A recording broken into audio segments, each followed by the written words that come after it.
Hello, this is Julia Davis of Finchley Yoga, and I'm here with Melonie Syrett. And Melonie, for a whole year, held space at Finchley Yoga and ran monthly moon circles. And then her work took her away from Finchley, and we are really delighted that she's going to be coming back to do a full workshop with us, a full moon circle workshop with us. And I'm here today with Melonie to have a little bit of a chat with her. Good afternoon, Melonie. Hello, good afternoon. I just thought it would be really nice to get together with you to have a chat and find out about what your world of women looks like these days. So what is the work that you're doing now in the world of women's work? Yeah, so there's quite a few things that I do in the world of women's work. I guess my role is educator, specialist menstrual health expert, and generally gatherer of women. So I guess if you were to kind of look at the different areas, one is that I have a clinic in Mayfair and a clinic in Essex, which works with women and their wombs, so fertility and womb massage, working with menstrual health problems, period issues, uterine problems, fibroids, cysts, irregular periods, that kind of thing, and some healing thrown into the mix, supporting women with things like recurrent miscarriage or holding of the kind of energy of guilt and shame and things that land in our bodies when we're unable to talk about what's gone on for us in terms of loss and pain and those kind of things. So I do that. I run a women's circle just on the borders of Essex and Hertfordshire. We're doing a journey circle. So we journeyed through the elements, and then this next time we're journeying through the archetypes of women. So, and also I run women's drum circles, and each of these, the main thing about it is about bringing women together, helping women find their self-expression, their authentic voice, supporting them in being able to land in their body from a place of love and care, being able to what's the word, absolutely reconnect to who they are, and know that it's really good to take up that space, because often we're too busy doing things for other people, or we've been told that we shouldn't be taking up space and we shouldn't be saying what's on our mind, and supporting women in landing in that space. And I run gatherings, the Red Tent Overnighter, and events that, again, they're doing that thing. They're helping women land in their bodies, access the wisdom of their bodies, their wombs, their menstrual cycles, their stages of life, the perimenopause and menopause, stepping into motherhood. And, oh my word, when you start talking, you think, gosh, there's loads of it. I hold ceremonies and rituals for people, mothers, daughters, as they step into the next rite of passage, so their first period, stepping into perimenopause, before they step into motherhood, going into menopause, that kind of thing. And I've just written a book, and I'm just on the final editing stage. It's a book for mothers supporting their daughters through puberty. So rather than a book that you just give to your daughter, it's about supporting you, getting the tools up to be able to speak to and create that connection between you and your daughter to help her on her journey. So ultimately changing the way that we show up in the world, the way we own our bodies, the way we understand and know and love and are connected to our sense of self, physically, mentally, emotionally. Oh.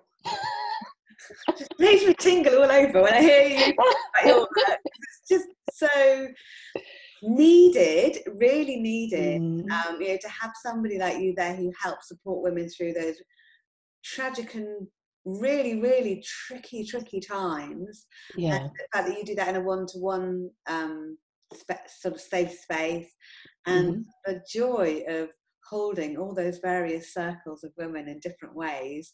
You know, they're going to have Yeah. a different type of woman wanting to go to an overnighter to, you know, like in the forest, or drum her, you know, play with her drum. Then you might get at a, you know, sort of a mother-daughter menarche ceremony or something like that. So it's just Yeah. lovely to hear all the strings to your supporting women bow. It's really, really lovely. I'm really, you know, I've been really missing you, because I used to see you every month at our moon cycles, and it was a really special year for me to have you in the space. And now that we've invited you back and we've managed to persuade you to come back to the space for a full workshop, I just wondered what, you know, it's early on, it's January now, it's not until Friday the 13th, that special day for witches, Yeah. that you're going to be joining us on the 13th of March. I just wondered if you've got any seeds of ideas of what that might look like on the 13th of On the 13th. March. Yeah. Yeah. So we were going from 10:30 to 1:30, so we've got a nice chunk of time to really enable whoever comes to step in, to land, to take off all the hats, to be them in the space, and to be nourished and cared for and supported and have a lot of fun. So the aims initially are, like with any gathered space, to come in, to start off with a meditation, to bring you into the space, to connect us, and perhaps to kind of open us up a little bit into being, to know that we're in that safe space and absolutely everything is welcome. We're going to do some shared work with Rebozo scarves. So one woman will be laying on the floor, and hopefully two other women will be then supporting her by wrapping her in these scarves, and it becomes like getting a beautiful hug. But when you've got it done in love and reverence by two women who were just there for you, it becomes much more of a ceremonial space of deep nurture and self-care. So the women are going to wrap her and then hold the space for her, perhaps seeing into, does she need some energy healing? Does she want something nice said to her, or a song or whatever? And that will just, like I said, it's like being given a really big hug. But it's, if you think about how busy our lives are, we throw ourselves out all over the place. What it's doing is restoring everything that's been thrown out and gently bringing it all back in, enabling us to be balanced, to be our cup, to refill. And then the women will slowly unwrap her, and she'll emerge like jelly, like beautiful jelly of joy. And so that's one bit, deep nurture. And working with other women, you know, being in that safe space with no judgment, no need to be anybody, just being you. I'm going to bring some drums. We'll do some drumming. You don't need any experience. You just need an open mind. And we'll set some intentions for perhaps healing our hearts, perhaps releasing some stuff, and generally having a good drum. There's a saying like, magic happens when women gather, and I would add to that magic happens when women drum together. It's just, you get taken away by the sound, off into that kind of dreamy space, and we can make some real magic together. And I don't want you to have to do all the work. So at the end, I aim to have you all cocooned up, nestled in blankets, and I'll do a drum bath for you. So like a gong bath, except it will be the sound of a drum, that the vibrations are filling the space and reaching through the very kind of cells of your body and the space between, and supporting even more rebalance and return to the self. So a few ideas in the making at the moment, and we'll see what else comes closer to the time. Yeah, that Yeah. sounds lovely. And one thing that I remember from the moon circles that you've held in the past for us is that you had the amazing book, Women Who Run with Wolves, and we had story time at the end of each session. I used to love that story time. So maybe you'll bring that book along with you, or you'll borrow mine Well, that I bought since then.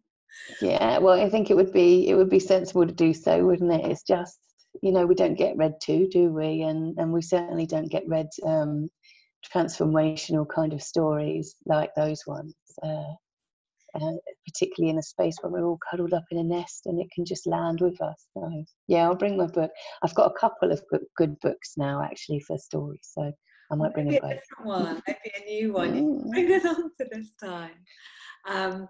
So I think the other thing that you haven't told us about is the fact that you're working with the Real Period Project. I just think it might be interesting to know, what that is and what work you do there, even though it's not particularly connected to the workshop that you're going to be running. It just sounds, it's nice to learn about. Yeah. Well, I guess I said at the beginning, like I'm an educator and specialised menstrual health expert. So with that hat on as educator, I work with the Real Period Project, and we create menstrual-based materials and support and guidance and training for organisations, businesses, schools. And at the moment, what we're doing is creating guidance documents for all of the schools in Bristol as part of their period-friendly Bristol project. So the council in Bristol put eradicating period poverty as one of its top 3 priorities for the year last year. And so it was something that they were really committed to. From the audits and things that we've done, it's come through that period poverty, yes, is a problem, but pain, shame, embarrassment is what is stopping most girls who miss school from their periods from coming into school. So this guidance is there to support those who work with young people, to help be a space that is period friendly and smashes the taboos, breaks down the shame, and supports young people, all young people, in understanding and being menstrually literate. The schools definitely need that. The number of schools where they've broken down the doors of the toilets because the teachers want to know what's going on in there, and the impact that has on girls and their choices around periods, it can be quite a big thing. So it's wonderful that you're doing that work, and it's lovely for people to know who are going to come, maybe to this workshop or maybe other things with you, to know that you've got that capability, that you hold space for women who are facing all sorts of different challenges, and really understanding the challenges that young girls face too. So when we step into a space with you, we know that we're stepping into a space with a woman who kind of is, like a mother of all of our sisters. You're able to care for us in so many different ways. It's a real gift that you have to be able to do that. So on behalf of the female population of the world, or certainly of the UK, we are really grateful that you're doing this, and I can't wait to read your book as well. Maybe you'll lend me a sneaky draft if you haven't.